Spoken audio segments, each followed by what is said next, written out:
বলবেন মালাকুল মাউত কি অবস্থা? বলবে সব শেষ। মাইয়াব্বা, কে বাকি? মালাকুল মাউত বলবে জিনেরা বাকি, যাদেরকে দেখা যায় না। আল্লাহ বলবেন জিনদেরকেও শেষ করে ফেলো, রুহু কবজ করো। মালাকুল মাউত আজরাইল জিনদের রুহু কবজ করবে। আল্লাহ এবার জিজ্ঞেস করবে ইয়া মালাকাল মাউত আখবিরনি মাইয়াব্বা, এবার বলো আর কে বাকি? মালাকুল মাউত বলবে আল্লাহ মানুষগুলো সব শেষ, জিনগুলাও শেষ, এবার বাকি ইবলিস শয়তান। কে বাকি? ইবলিসরেও শেষ করো, ইবলিসও শেষ। আল্লাহ আবার জিজ্ঞেস করবেন ইয়া মালাকাল মাউতি মাইয়াব্বা, আর কে বেঁচে আছে বলো? মালাকুল মাউত বলবে আল্লাহ আপনার কথা অনুযায়ী পৃথিবীর সব মানুষের রুহু কবজ করলাম, সব জিনদের রুহু কবজ করলাম, ইবলিসের রুহু কবজ করলাম, এখন আছে শুধু ফেরেশতা।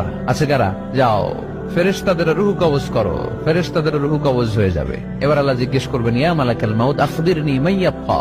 মালাকুল মাউত বলবে আল্লাহ আপনার কথা মতো ধরে ধরে সব শেষ, ফেরেশতাও শেষ, 4 জন ছাড়া। কয়জন ছাড়া? জোরে বলেন কয়জন ছাড়া? ইসরাফিল, জিব্রাইল, মিকাইল, আজরাইল।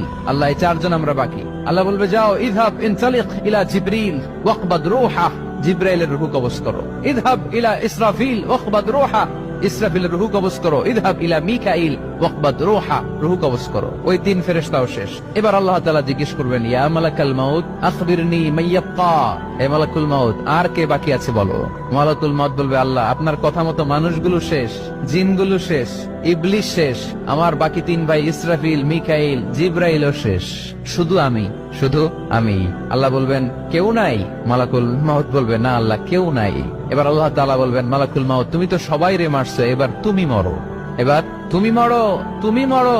শোনার সাথে সাথে মালাকুল মাউতের কাঁপুনি ছুটে যাবে, খিঁচুনি এসে যাবে ভয়ে। আল্লাহ বলবেন কাঁপুনি দিয়ে তো লাভ নাই, কারণ কুল্লু নাফসিন যায়িকাতুল। রব্বুল আলামিন বলবেন মালাকুল মাউত কেঁদো না, এটাই দুনিয়ার বিধান, আমি আল্লাহর দেয়া বিধান, এটাই জন্মালেই মরতে হয়। যাও জান্নাত জাহান্নামের মাঝখানে একটা জায়গা আছে, জায়গাটার নাম হলো আরাফ। এই আরাফের মধ্যখানে যে দাঁড়াও, ওখানে যে মালাকুল মাউত কাঁপতে থাকবে। মালাকুল মাউত বলবে আল্লাহ সৃষ্টির শুরুতে যদি জানতাম, সৃষ্টির শুরুতে যদি জানতাম সবাইকে মৃত্যুদান করার পরে, রুহু কবজ করার পরে আমাকেও মরতে হবে, তাহলে এই কঠিন দায়িত্বের ব্যাপারে আপনার কাছে ক্ষমা চাইতাম। আজকে আমারও যে ভাগ্য বরণ করে নিতে হবে সৃষ্টির শুরুতে, আমি এটা কল্পনাই করতে পারি নাই। আল্লাহ বলবেন নো টক, মুত ইয়া মালাকাল মাউত, মর, মরে যা, মুত, মরে যাও।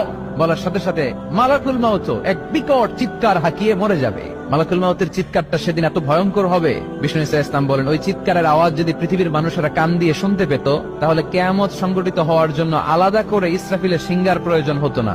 ওই চিৎকারের আওয়াজে প্রতিটা মানুষ কানের পর্দা ফেটে ওই জায়গায় লাশ হয়ে পড়ে যেত।